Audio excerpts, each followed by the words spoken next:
Kembali lagi di video pembelajaran, kali ini di mata pelajaran Ekonomi Bisnis kelas 10 semester 1. Pada video kali ini, Ibu akan menjelaskan materi tentang kelangkaan sumber daya dan kebutuhan manusia.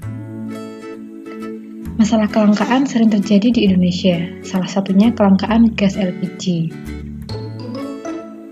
Kelangkaan gas LPG merupakan gas LPG bersubsidi.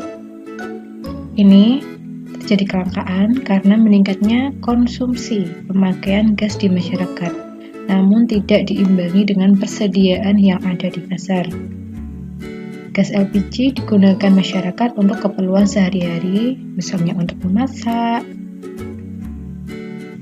Kemudian, gas LPG untuk memasak. Gas merupakan sumber daya alam yang melimpah, namun tetap saja jumlahnya terbatas dan lama-kelamaan akan habis apabila penggunaannya tidak secara bijak. Untuk itu, gunakan sumber daya yang ada di sekitarmu secara efisien dan bijak, sehingga kelangkaan dapat diminimalisir. Pada bab 2 ini, kita akan mempelajari tentang kelangkaan sumber daya dan kebutuhan manusia. Kata kunci, kelangkaan, kebutuhan, dan sumber daya. Pada video kali ini, peta konsep kelangkaan sumber daya dan kebutuhan manusia. Ada kelangkaan, yang kedua ada kebutuhan manusia, di mana kelangkaan itu terjadi karena terbatasnya sumber daya pemenuhan kebutuhan, semakin bertambahnya penduduk, serta kurangnya kemampuan untuk memproduksi barang dan jasa. Kemudian di sub selanjutnya yaitu tentang kebutuhan manusia, dibagi menjadi 4 menurut intensitas atau tingkat kepentingannya, menurut sifat, menurut waktu, dan menurut pihak yang membutuhkannya. Oke, pada video kali ini akan membahas kelangkaan saja. Untuk kebutuhan nanti dibahas di video selanjutnya. Kompetensi awal. Oke, coba sebutkan kelangkaan apa saja yang pernah terjadi di sekitar tempat tinggalmu. Kedua, apa hubungan antara sumber daya dengan kebutuhan manusia? Ketiga, mengapa kelangkaan bisa terjadi? Oke, silakan bisa dikerjakan dulu.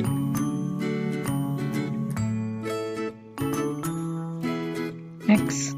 Oke, inilah contoh-contoh kelangkaan atau scarcity yang terjadi di Indonesia. Kelangkaan cabai karena gagal panen, cuaca buruk, hama, dan lain sebagainya. Kemudian ini yang baru-baru terjadi yaitu tentang permintaan akan gas tabung oksigen yang tinggi, disebabkan karena semakin meningkatnya kebutuhan masyarakat akan tabung oksigen di masa pandemik seperti sekarang. Kemudian waktu awal-awal masuknya pandemi COVID-19, terjadi kelangkaan hand sanitizer, masker, disebabkan karena permintaan konsumen akan hand sanitizer, masker pun sangat tinggi. Kemudian ada kelangkaan air, terus kelangkaan BBM, minyak tanah, dan gas LPG. Apa sih kelangkaan? Kelangkaan atau scarcity adalah kondisi persediaan sumber daya untuk memenuhi kebutuhan manusia yang relatif terbatas, sementara kebutuhan manusia tidak terbatas. Oke, jadi kelangkaan itu kondisi persediaan SDA yang untuk memenuhi kebutuhan manusia itu terbatas, sedangkan kebutuhan manusia itu tidak terbatas, sehingga menyebabkan kelangkaan. Next, faktor-faktor apa saja sih yang menyebabkan kelangkaan? Yang pertama, terbatasnya sumber daya pemenuhan kebutuhan. Sumber daya yang terbatas menyebabkan penurunan jumlah produksi barang dan jasa, sehingga tidak mampu memenuhi kebutuhan masyarakat yang semakin lama semakin banyak jumlahnya. Yang kedua, semakin bertambahnya penduduk. Jumlah penduduk yang semakin meningkat semakin lama akan menyebabkan jumlah kebutuhan juga mengalami peningkatan, sehingga jumlah barang dan jasa yang tersedia tidak dapat memenuhi kebutuhan penduduk yang sangat banyak jumlahnya.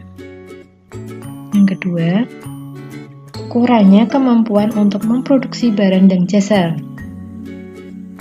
Penggunaan teknologi tradisional dan kurangnya keahlian, keterampilan dalam membuat suatu barang dan jasa akan menyebabkan penurunan jumlah produksi, sehingga jumlah barang dan jasa juga akan mengalami penurunan. Itu beberapa faktor penyebab kelangkaan. Masih banyak lagi, silakan yang punya pendapat bisa komen di komentar tentang faktor-faktor penyebab kelangkaan. Next, sumber daya. Kamu telah mengetahui jika terbatasnya sumber daya menjadi salah satu penyebab terjadinya kelangkaan. Tahukah kamu apa yang dimaksud dengan sumber daya? Sumber daya merupakan segala sesuatu yang dapat digunakan untuk memenuhi kebutuhan. Dalam ekonomi, sumber daya dibagi menjadi 3. Yang pertama adalah sumber daya alam, yang kedua adalah sumber daya manusia, yang ketiga adalah sumber daya modal. Sumber daya alam merupakan segala sesuatu yang tersedia di alam dan dapat dimanfaatkan untuk memenuhi kebutuhan. Misalnya, tanah, air, hewan, tumbuhan, dan barang tambang. Sumber daya alam yang ada dapat dikelompokkan menjadi 2 jenis, yaitu sumber daya alam yang dapat diperbaharui dan sumber daya alam yang tidak dapat diperbaharui. 1. Sumber daya alam yang dapat diperbaharui, yaitu setiap sumber daya alam yang tidak akan habis meski digunakan secara terus-menerus. Karena jenis sumber daya alam ini bisa diperbaharui, didaur ulang, atau dibuat kembali. Contoh, sumber daya alam yang dapat diperbaharui antara lain tumbuhan, hewan, air, hasil hutan, dan lain sebagainya. Yang kedua, sumber daya alam yang tidak dapat diperbaharui, yaitu setiap sumber daya alam yang akan habis setelah digunakan secara terus-menerus, karena keberadaannya terbatas dan tidak bisa diperbaharui. Tidak bisa diperbaharui, tidak bisa didaur ulang atau dibuat kembali. Misalnya, bahan tambang seperti emas, perak, besi, tembaga, nikel, serta minyak bumi seperti bensin, solar, minyak tanah, dan gas alam. Yang kedua, yaitu sumber daya manusia atau SDM. Sumber daya manusia merupakan kemampuan yang ada di dalam diri tiap individu yang dapat digunakan untuk memenuhi kebutuhan. Ketiga, sumber daya modal. Sumber daya modal merupakan segala sesuatu yang dapat digunakan untuk memproduksi barang maupun jasa. Oke, sekian untuk video kali ini. Untuk video selanjutnya tentang kebutuhan manusia akan kita bahas di video selanjutnya. Terima kasih.